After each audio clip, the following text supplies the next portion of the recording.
우리 옆 사람과 이렇게 한번 인사 나누셨으면 좋겠습니다. 하나님은 항상 당신과 함께 하십니다. 인사 나눌까요? 하나님은 항상 당신과 함께 하십니다. 아멘. 이 사실을 믿으시죠? 네. 오늘은 사사기에 기록된 믿음의 사람들, 여러 사람들이 있지만 그 가운데 한 사람인 이 바락이라는 인물에 대해서 살펴보면서 그가 왜 성경에 믿음의 사람으로 그렇게 기록되었는지를 좀 알아보고자 합니다.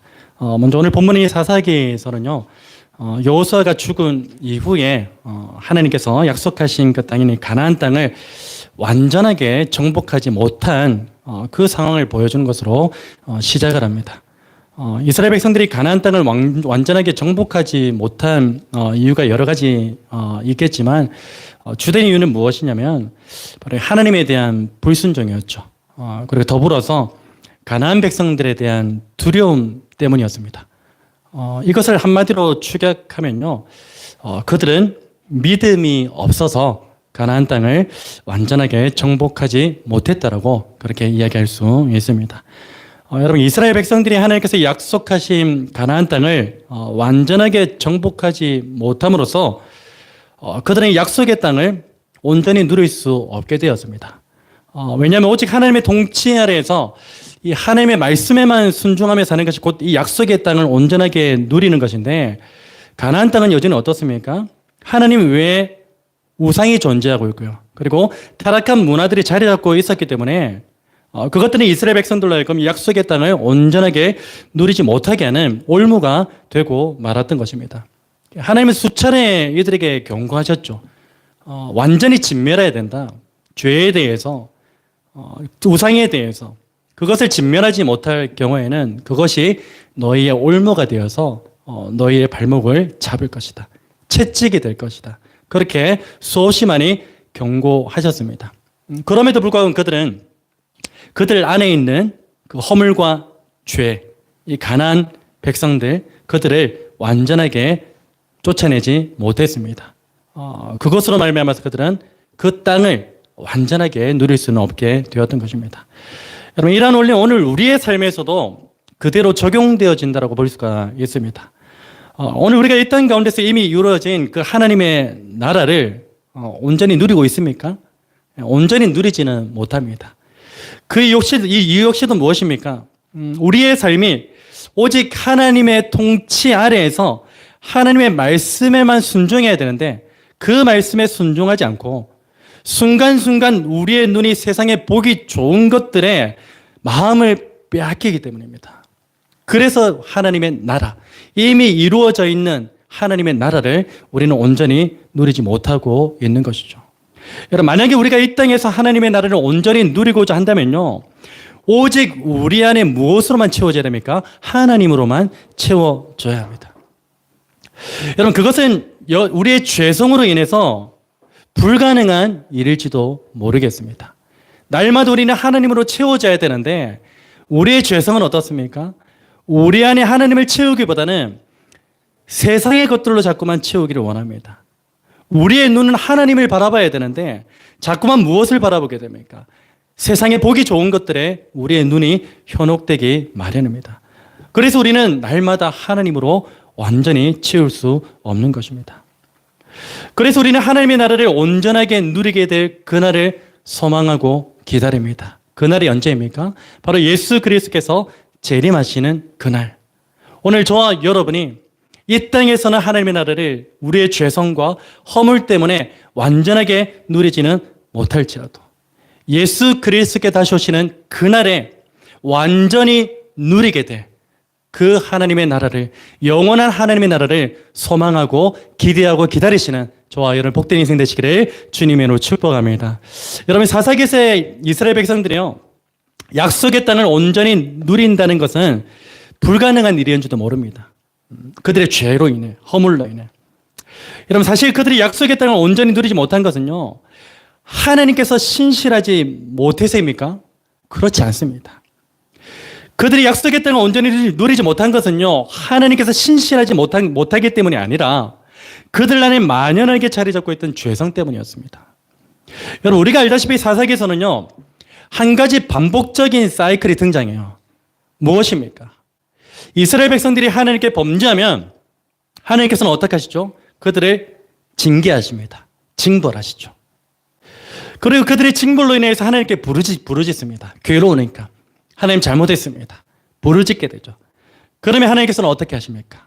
시대마다 사사들을 세우셔가지고 그들을 구원하시는 그 반복적인 사이클이 바로 이 사사기 가운데 등장하고 있는 것을 잘 알고 있습니다. 여러분, 세간에 난세의 영웅이 난다는 그런 말이 있습니다. 그 말이 있듯이 하나님께서는 이 백성들의 죄로 인하여서 혼란스럽고 어지러운 그 상황 가운데 그들을 구원할 사사들을 보내십니다. 여기서 사사들은 어떤 역할을 했냐면 군사적인 역할을 하기도 했고요. 그리고 정치적인 역할, 그리고 신앙적으로 어떤 역할을, 지도자의 역할을 담당하기도 했고요. 무엇보다 하나님의 메시지를 전하는 예언자적 역할도 담당했던 사람들이 바로 이 사사들입니다. 사사기의 첫 번째 등장하는 사사는 누구죠? 온니엘이라는 사람입니다. 두 번째 사사는 누구입니까? 에훗이라는 사람입니다. 세 번째 사사는 너무 쉽습니다. 숫자 3이니까 누구죠? 삼갈이라는 사람입니다. 그리고 삼갈에 이어서 네 번째로 세워진 그 사사가 오늘 본문에 등장하는 드보라라는 여인입니다. 하나님께서는 이 구원 역사 가운데 곳곳마다 여인들을 등장시킵니다. 그 여인들을 등장시켜서 그들로 하여금 중요한 일들을 감당하게 하시죠. 지난주에 살펴보았던 사람도 여인이었죠. 누구입니까? 라합입니다. 라합이라는 여인도 그랬고요. 열국의 어머니로 불리는 사라도 그러했습니다. 그리고 이방 여인 룻 등을 포함해서 하나님의 역사 가운데 중요한 역할을 감당한 사람들이 바로 이 여인들이었습니다. 오늘 본문의 드보라 역시도 마찬가지입니다. 남성 중심 시대 가운데서 이 연약한 여인으로 분류되었지만 하나님께서는 그를 난세의 구원자로 세우십니다. 그리고 그로 하여금 이스라엘을 구원케 하시죠. 그런데 사실 이스라엘을 대적으로부터 구원한 실질적인 존재는 드보라입니까? 실질적인 존재 말하는 겁니다. 실질적으로 이스라엘을 구원한 존재는 누구입니까? 바락이에요, 바락. 하나님은 근본적인 존재이고 바락이에요, 바락. 실질적으로는. 바락이라는 이스라엘 지휘관입니다. 바락이 싸웠잖아요. 드보라는 싸움도 하지 않았어요. 그냥 명령만 했을 뿐이지. 실질적으로는 바락이라는 지휘관이 이스라엘을 대적으로부터 구원한 존재예요. 실질적인 존재. 여러분, 그렇다고 해서 이 사사 드보라의 역할이 미미했다라고 그렇게 제가 이야기하는 건 아닙니다. 제가 말하고 싶은 것은 무엇이냐면요. 오늘 이 시대 가운데 바락이라는 이 이스라엘 지휘관이 너무나도 저평가되어 있다는 것을 말하고 싶을 뿐입니다. 여러분, 우리는 바락이라는 인물에 대해서 주로 입에 이렇게 오르내리나요? 바락과 드보라 하면 사실 누구를 먼저 기억합니까? 드보라를 더 먼저 기억합니다. 바락은 우리의 기억 속에 점점 잊혀져가는 그런 인물인지도 모르겠습니다. 여러분, 그런데 사실 성경에 표기된 이름으로 보면요, 드보라보다 바락이 몇 번 더 기록되어져 있어요. 그리고 믿음장으로 불리는 히브리서 11장에 보시면은 드보라의 이름은 없는데 바락의 이름은 기록되어 있습니다. 여러분, 이처럼 바락이라는 이름은요, 오늘 시대 가운데 저평가되어져 있기는 하지만 결코 가벼운 이름이 아니라는 건 틀림은 사실입니다. 여러분, 그렇다면 오늘 우리는요, 드보라와 바락을 어떻게 바라보는 것이 좋을까 한번 생각해 볼 필요가 있습니다. 여러분, 성경은 드보라와 바락 모두가 믿음의 사람이라고 이야기를 합니다. 히브리서 11장에 드보라가 기록되어 있지 않다고 믿음의 사람이 아닌 건 아니잖아요. 그들 모두가 믿음의 사람이기 맞습니다.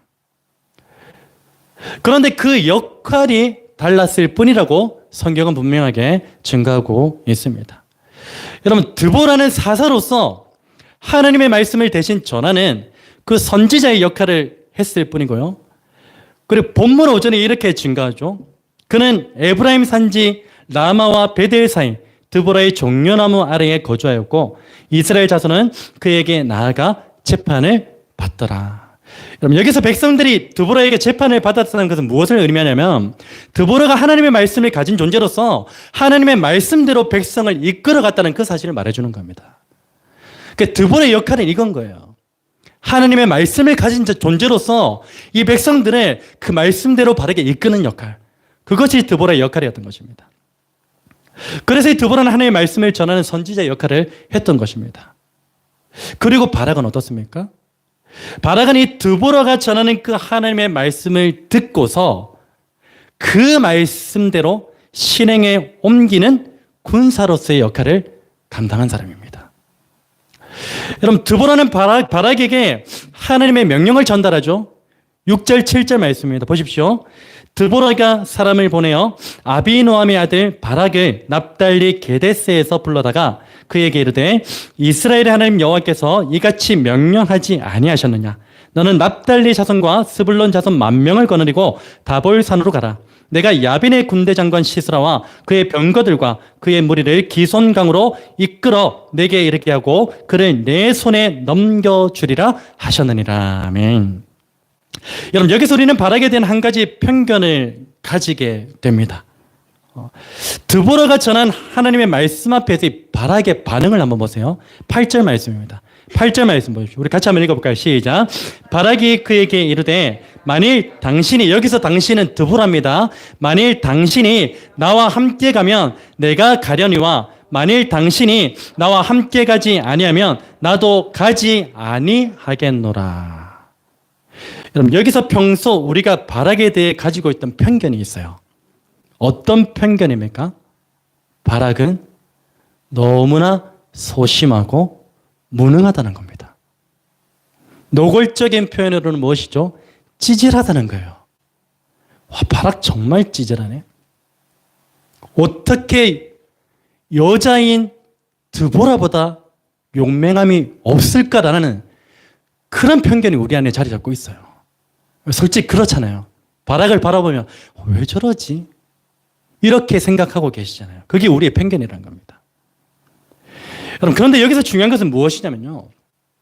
평소 우리가 소심하고 무능하게 했던 바락이 히브리서에서는 믿음의 사람으로 기록되어져 있는데요. 그가 믿음의 사람으로 기록되었다는 것은요. 이 8절의 이 고백이 단순히 소심하고 무능함에서 나온 고백이 아니라 어떤 고백임을 말해주는 것입니까?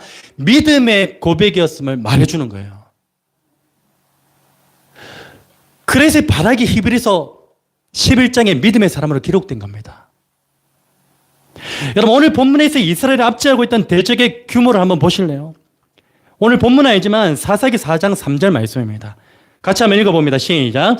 야빈 왕은 철병거 900대가 있어 20년 동안 이스라엘 자손을 심히 학대했으므로 이스라엘 자손이 여호와께 부르짖었더라. 이 대적의 규모를 보십시오. 철병거가 몇 대요? 900대요. 놀랍게도 당시는 철기가 왕성하게 이렇게 개발되어진 그런 시대가 아니에요. 그럼에도 불구하고 철병거가 900대가 있었다는 것은 그 대적의 규모가 엄청났다는 것입니다. 여러분, 당시 철병거 900대가 있었다는 것은요, 무기도 변변치 않은 이스라엘로서는 도무지 상대가 되지 않는 그 싸움을 의미하는 겁니다. 상대가 되지 않는 싸움이에요. 이 싸움을 오늘의 상황으로 바꾸어 말하자면 이런 거예요. 여러분, 우리나라의 군사력이 세계 몇인지 아세요? 5위입니다. 5위. 세계 5위예요. 세계 5위의 군사력을 가지고 있는 우리나라하고 아프리카에 속한 모든 소수 부족을 연합한 그 싸움 정도로 볼 수 있는 거예요. 지금 이스라엘과 이 대적의 싸움이. 그 정도의 규모인 겁니다. 여러분, 이러한 상황 가운데 나온 이 바락의 고백은요, 결단코 소심하고 무능함에서 나온 고백이 아닙니다. 그의 고백은 어떤 고백입니까? 바로 도저히 우리의 힘으로는 대적들과 싸워서 이길 수 없기 때문에 하나님의 말씀을 대리하는 드보라와 함께 가야지만 이 싸움을 이길 수 있다는 그 믿음의 고백인 것입니다. 우리의 발상을 전환해야 돼요. 바락은 소심하고 무능한 존재가 아니라, 바락의 8절에서 고백하는 이 고백은 소심하고 무능함에서 나온 고백이 아니라 내 힘으로는, 우리의 힘으로는 도저히 그 대적들과 싸울 만한 힘이 없다. 가능성이 없다. 하나님만이 우리와 함께 하셔야만 이 싸움의 승기를 잡을 수 있다라는 믿음의 고백인 것입니다. 여러분, 혹시 존재로 삶을 증명하라는 그 7번째 시간, 누군지 기억하십니까? 기억 못 하셔도 됩니다. 저도 몰라서 찾아봤기 때문에. 사라입니다, 사라. 여러분, 그때 핵심적인 메시지를 기억하시나요? 무엇이었습니까? 바로 우리의 삶 가운데 나의 힘으로 할 수 있는 것은 단 하나도 없다라는 의미로서 항상 나의 한계점을 무엇으로 만들라고요? 제로로 만들라는 것. 오늘 본문 8절의 바락의 고백이요, 이와 같은 맥락의 고백입니다. 우리가 할 수 있는 것은 아무것도 없다. 하나님이 개입하셔야만 이 전쟁에서 우리가 승리할 수 있다는 그 믿음의 고백인 것입니다. 여러분, 때때로 우리는 하나님의 함께하심 없이도 할 수 있는 일들이 많은 것으로 착각하면서 살아갑니다. 그렇지 않습니까? 공부를 해도 어떻습니까? 내 힘으로 한 것이고, 취업을 해도 어떻습니까? 내 힘으로 한 것이고, 심지어는 밥을 먹거나 숨을 쉬는 것도 어떻습니까?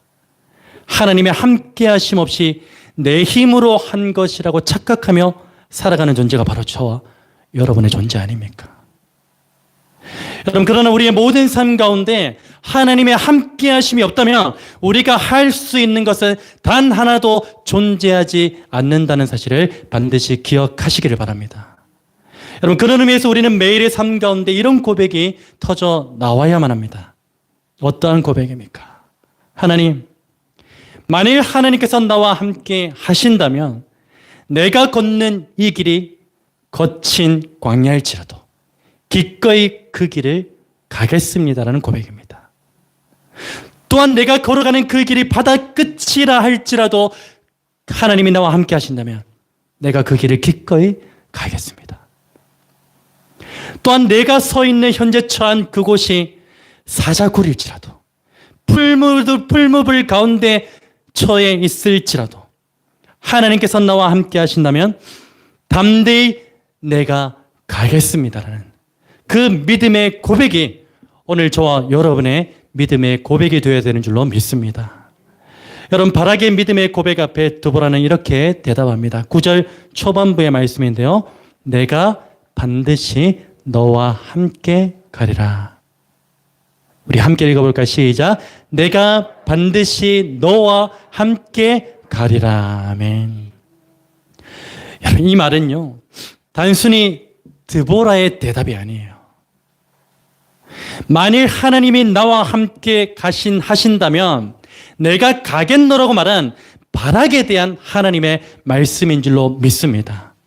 내가 반드시 너와 함께 가리라. 여러분, 우리의 삶 가운데 이 말씀보다 더 큰 위로가 되는 말씀이 있을까요? 저는 없다고 봅니다. 내가 반드시 너와 함께 가리라. 여러분, 이 말씀은 부활하신 예수께서 제자들에게 하신 말씀과 일맥상통하죠. 마태복음 28장 20절 말씀에 볼지어다 내가 세상 끝날까지 어떻게 하신다고? 너희와 항상 함께 있으리라. 아멘.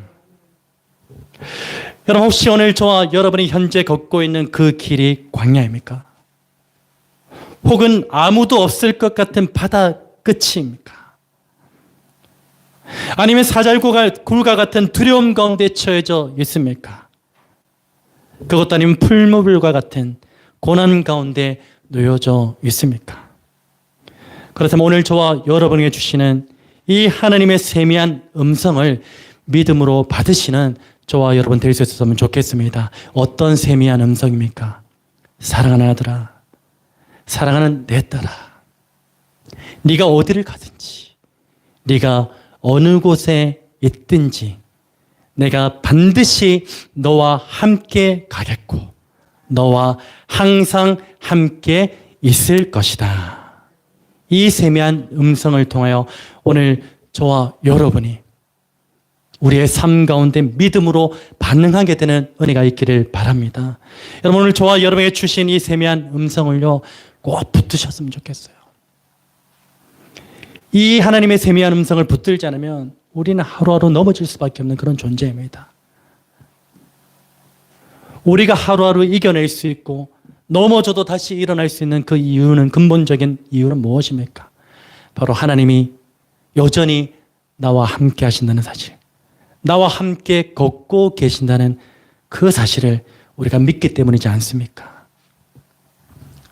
오늘 저와 여러분이 이 하나님의 세미한 음성을 꼭 붙드시고요. 그리고 무엇보다도 그 말씀을 붙들고 이제 어떻게 해야 됩니까? 담대하게 믿음의 여정을 걸어 나가시는 저와 여러분의 복된 인생 되시기를 주님의 이름으로 축복합니다. 여러분, 오늘 본문의 바락을 보십시오. 10절 말씀입니다. 바락이 스불론과 납달리를 게데스로 부르니 만 명이 그를 따라 올라가고 드보라도 그와 함께 올라가니라. 여러분, 바락은 드보라에게 내가 반드시 너와 함께 가리라는 그 말을 듣자마자 어떻게 했습니까? 지체 없이 군대를 소집합니다. 하나님이 나와 함께 하시면 됐다. 그걸로 끝났다. 지체 없이 그의 걸음을 전쟁터로 옮겨버립니다. 지체 없이 군대를 소집해서 죽음의 공포로 뒤덮여 있는 그 전쟁터 가운데로 담대히 나아갑니다. 물론 그 사이에 좀 난해한 구절이 등장하긴 해요. 구절 말씀을 보시면요, 이르되 내가 반드시 너와 함께 가리라. 여기까지 너무 좋아요. 근데 그 뒤에 구절 한번 읽어보실까요? 시작. 그러나 네가 이번에 가는 길에서는 영광을 얻지 못하리니 이는 여호와께서 시스라를 여인의 손에 파실 것임이니라 하고 드보라가 일어나 바락과 함께 게데스로 가니라. 여기서 그러나 약간 좀 부정적인 의미로 지금 들려지잖아요. 그래서 우리는 어떤 결과를 도출해내냐면, 거 봐라, 좀 잔말 말고 그냥 가라면 가지, 왜 조건을 달아가지고 그 전쟁의 장수를 죽일 수 있는 그 영광을 누리지 못하게 되냐고 어쩌면 책망의 메시지를 바락에게 던지고 있는지도 모릅니다. 여러분, 일반적으로 구절 말씀을 우리가 어떻게 이해하고 있습니까? 보통은 이래요.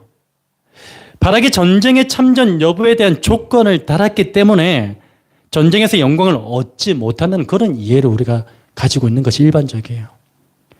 여러분, 그러니 구절 말씀은요, 대적의 장수인 시스라를 죽이는 몫이 바락이 아니라 야엘이라는 여인에게로 돌아간다는 그 단순한 의미로 봐야 돼요. 여러분, 실제로 바락은 대적의 장수를 자신의 손으로 죽이지 못했을 뿐이지만 결국 전쟁의 큰 승리를 맛본 사람은 누굽니까? 바락이에요. 적군의 장수를 죽이지 못한 것뿐이에요. 그러나 그 전쟁의 큰 승리를 맛본 사람은 바락입니다. 큰 승리를 맛봤어요, 바락은. 그래서 적군의 장수가 여인의 손에 죽게 된다는 것은요, 바락의 소심하고 무능함 때문이 아니라 하나님께서 이 900대의 철병거를 거느린 그 장수가 얼마나 비참하게 죽게 되는지를 만방에 알리기 위한 것이었을 뿐임을 우리에게 말해주는 겁니다.